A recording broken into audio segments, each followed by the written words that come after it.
today we are vlogging, I think. Maybe. If this makes it to the internet, then today we're vlogging. If it doesn't, then I didn't vlog because I forgot. Oh god, feet, ew. First thing on the agenda on my lovely rented property carpet is editing this bad boy. I am about 50 or so, yeah, 50-ish pages through this. I'm kind of trying to do 2 edits at once. I don't know if this is a really bad thing to do, but we will find out. So I'm going through, when it's printed out, more from a developmental perspective, checking that there aren't any plot holes, and then on my laptop I'm going to start basically running the entire novel through Hemingway, because if there's one thing I get really concerned about when I'm writing and editing is I get really paranoid that whatever I'm writing sounds really passive, and that's one of my pet peeves. And I think the Hemingway app is really good to use to check that you're not being passive. So I'm going to start doing that just to break up this mammoth task. Also, I have another chapter to add on the end, so it's looking pretty lengthy, but I'm actually weirdly enjoying it. I didn't foresee that. I actually really didn't enjoy editing number 47, but I think it's because I wrote number 47 with very little idea of a plan. I knew the very beginning, I knew the concept, and I had absolutely no idea where I wanted it to go. So the first draft was the messiest thing I have probably ever written in my life. So One Road In is quite a lot more structured than that, which I think in a way is good because it's making editing a bit easier. I've kind of already ironed out the plot holes and things, so the plot is there. But I think it feels like it's lost a little bit of the natural energy that number 47 had, so I'm kind of just having to do it backwards, which is fine. It's just different, but we're learning, and that's fine. And what I'm going to do now, because it is sunny in the UK, I know, is I'm going to go for a walk, and if I remember to bring my camera, I will bring you with me.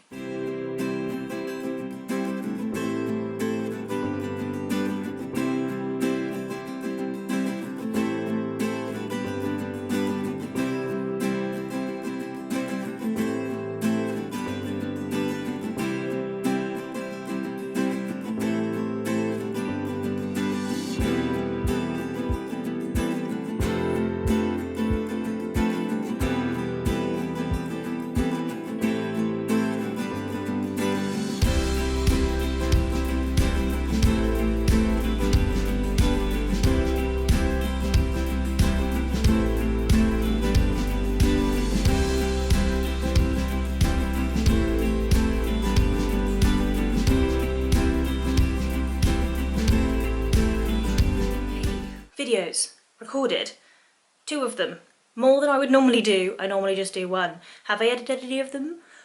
No. Do I want to? No. I think I'm not going to edit today because I just really can't be bothered. I am going to go set up at my desk and I'm going to get some editing done of the book, not of videos.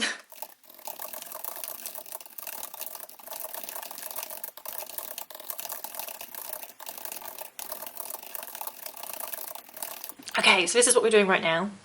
Kind of editing One Road In sort of in 2 phases but alongside each other. I don't know if this is like the best thing to do, but it's working for me right now, so I'm going to carry on.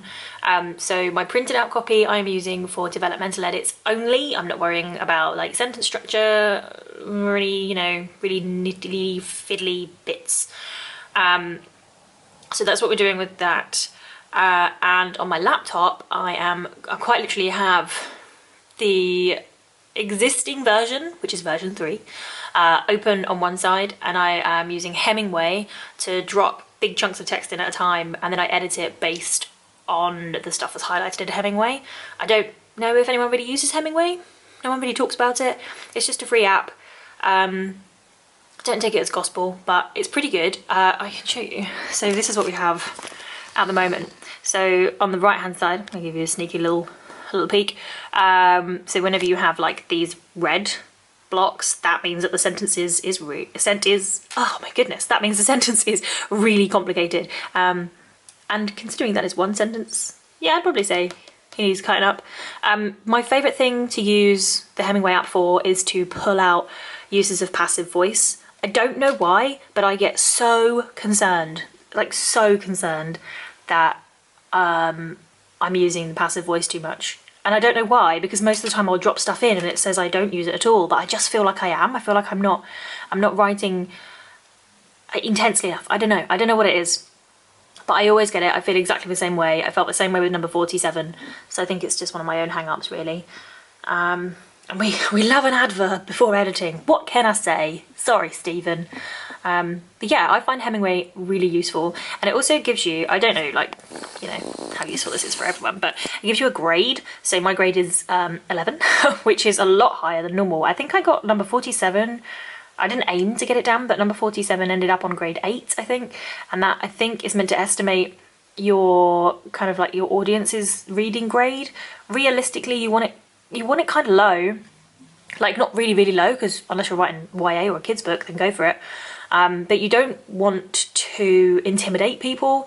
But I think where I've got what looks like quite a lot of really quite complicated sentences, that's when my grade is up. It's not necessarily my word choice, because I don't think I'm a particularly floral writer. I don't really go for really long, complicated words. But yeah, we have some work to do. So that is what I'm going to do now. So I just wanted to show you a little bit of it, like in real life, I suppose. I can't really see what I'm doing, but here, we'll have a go at this. So it's telling me that this sentence here is too complicated, probably because there's like a million commas in it, and then we've got a semicolon, which... You have a love-hate relationship with semicolons. Whenever I'm editing someone else's work, I'm like, you don't need that semicolon. Why is it there? And then I read my own work and they are everywhere. I apparently really love semicolons and have to edit loads of them out. So realistically, reading this sentence, that does not need to be a semicolon.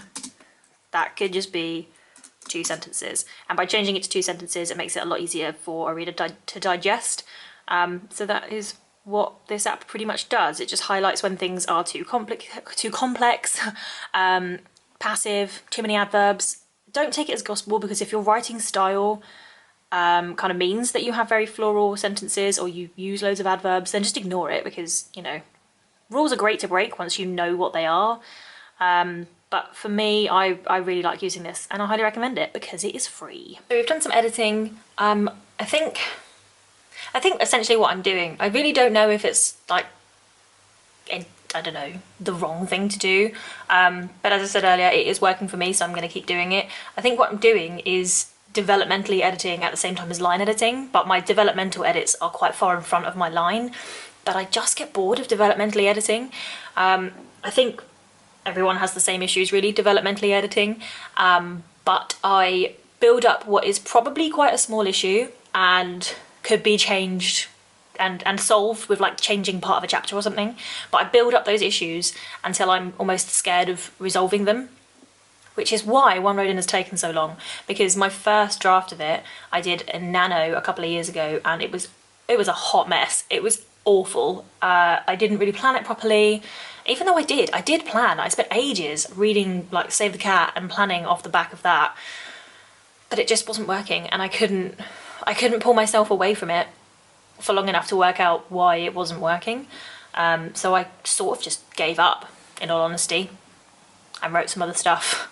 But I know there's something really good in One Road In, and I need to work it out, and I need to get on with it. So yes, yelling about deadlines is the only way I can do that. So yeah, if you want a beta read, I will be reaching out at the end of March. For beta readers. I've mentioned this before, it's a horror, but kind of like a thriller horror. It's not straight up horror. So if that sounds like your bag, let me know. I already have a few people interested, which is really exciting. Yes, I just need to get my butt in gear. And I'm also now waiting for an actual editor like Bethany or someone to be screaming at me in the comments like, why are you developmentally editing and line editing at the same time? Rookie error. I don't know. I'm doing it because it's working for me. So I think we're going to hop out to catch a sunset, come back and do some more editing, and then I might be done for the day. It's probably really dark in here now. I'm just back from going for a walk, got sunset, we'll insert something here, maybe. Yeah, it was really pretty. And I think I'm about done for the day. So I'm going to leave this vlog here. Sort of cheated a little bit. It was 2 Sundays sandwiched together rather than just the one, but I forgot my camera. So yeah, we'll make it work. We'll make it work. Thanks for watching. I really hope you've enjoyed this kind of bitty vlog. If you did, please do subscribe to my channel and be sure to like the video, and I will see you again soon with another video. Bye.